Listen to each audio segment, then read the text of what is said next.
तो देखो, जिसके द्वारा संसार का जन्म है, स्थित माने पालन है, और प्रलय है। जन्माद्यस्यता, ये तो आप भी जानते ही हो। लेकिन कभी कभी प्रश्न लोग एक मेरे से करते हैं कि महाराज,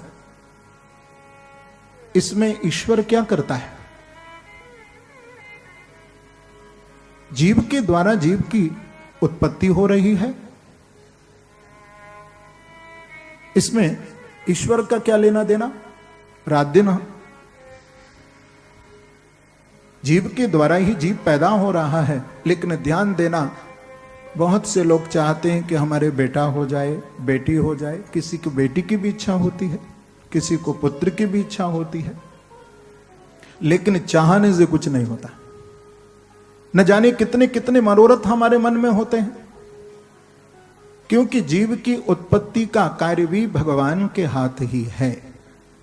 जीव को उत्पन्न करने का कार्य प्रभु के हाथ है। लोग कहते हैं तो चलो फिर पालन। अरे पालन तो हम अपनी गृहस्थी का, अपने घर का कर रहे हैं, इसमें ईश्वर क्या करता है? लेकिन यहां भी आपको विचार करना ही होगा, इस अभिमान को हमें छोड़ना ही होगा कि मैं किसी का पालन कर रहा हूं। किसी के रहने से न रहने से इसका कोई संबंध नहीं है। यदि परमात्मा ने हमको यदि दांत दिए हैं, तो भोजन भी प्रभु कहीं न कहीं से हमें प्राप्त करा ही देते हैं। लेकिन एक बात और सोचना है, विचार करना है।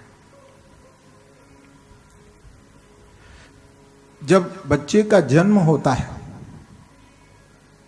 तो आप ध्यान देना, बच्चा पीछे पैदा होता है, मां के स्तन में दूध पहले आता है।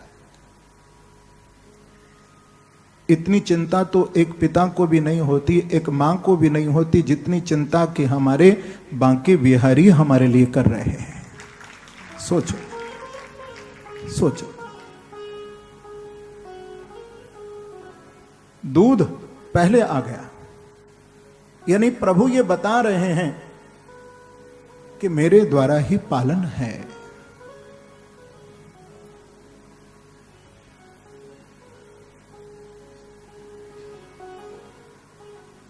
और मारने का काम भी, यहां भी लोग एक तर्क देते हैं कि जीव के द्वारा जीव की हत्या हो रही है, जीव के द्वारा जीव। नहीं नहीं, हानि लाभ जीवन मरण यश अपयश विधि हाथ, सब कुछ भगवान ने इंसान को दे दिया, लेकिन 6 चीजें परमात्मा किसी को नहीं देता है।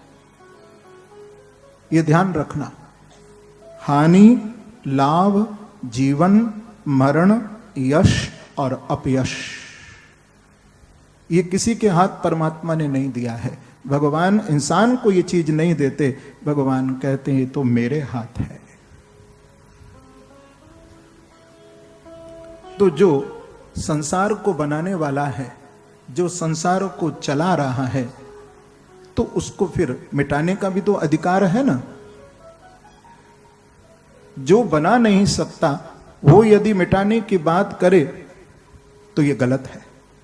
लेकिन भगवान संसार को जन्म भी देते हैं, भगवान ही इसका पालन कर रहे हैं, और भगवान ही इसको प्रलय की ओर ले जा रहे हैं।